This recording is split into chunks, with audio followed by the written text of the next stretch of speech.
ठाकरेंचे दोन शिलेदार एकत्र येत आहेत। यासाठी सर्व मराठी लोकांमध्ये आनंदाचं वातावरण आहे। उद्या म्हणजेच 5 जुलै रोजी वरळी डोममध्ये ठाकरेंनी मराठीचा विजयी सोहळा हा कार्यक्रम आयोजित केला आहे। दोन्ही ठाकरे बंधूंनी एकत्रित आयोजित केलेला हा कार्यक्रम सध्या राजकारणात चर्चेचा विषय ठरला आहे।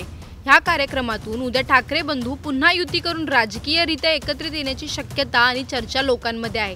ठाकरेंकडून सभेसाठी जोरदार टीजर देखील जारी करण्यात आला। टीजरमध्ये द लायन अशा शब्दांचा वापर केलाय। पण सध्या गाजलेला मुद्दा असा आहे की ठाकरेंच्या ह्या मराठी विजयी सोहळ्यात शेवटचं भाषण कोण करणार। जेव्हा पक्षाची सभा असते तेव्हा नेहमी पक्षप्रमुखाचं भाषण हे शेवटी असतं। पण आता दोन्ही बंधू एकत्र कार्यक्रम आयोजित करत आहेत, तर मग मनसे अध्यक्ष राज ठाकरे या कार्यक्रमाचा शेवट भाषणाने करतील की उद्धव ठाकरे शिवसेना प्रमुख म्हणून या कार्यक्रमात शेवटचं भाषण करतील। बाळासाहेबांसारखा भाषणाचा बोलण्याच्या शैलीचा वलय राज ठाकरेंकडे आहे। त्यांच्याकडे युवा नेत्यांचा आत्ताच्या पिढीचा मोठ्या प्रमाणात पाठिंबा देखील आहे। पण बाळासाहेबांनी उद्धव ठाकरेंकडे शिवसेनेची जबाबदारी सोपवली होती आणि शिवसेनेचा वारसा त्यांना दिला गेला होता। वैयक्तिकरित्या शिवसेना आणि मनसे हे दोन्ही पक्ष मजबूत आहेत। पक्षप्रमुखांचे भाषण ऐकण्यासाठी लोक नेहमी गर्दी करतात आणि सभेच्या शेवटीचं त्यांचं भाषण ऐकून सभेची समाप्ती करतात।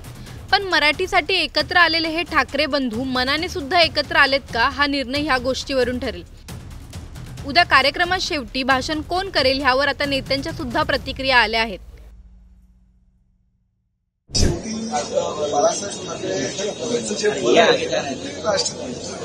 आजही मराठी माणूस आहे, महाराष्ट्रात जनता आहे, तरुणांचं आकर्षणाचं केंद्र हे त्यांनी खरं तर शेवटी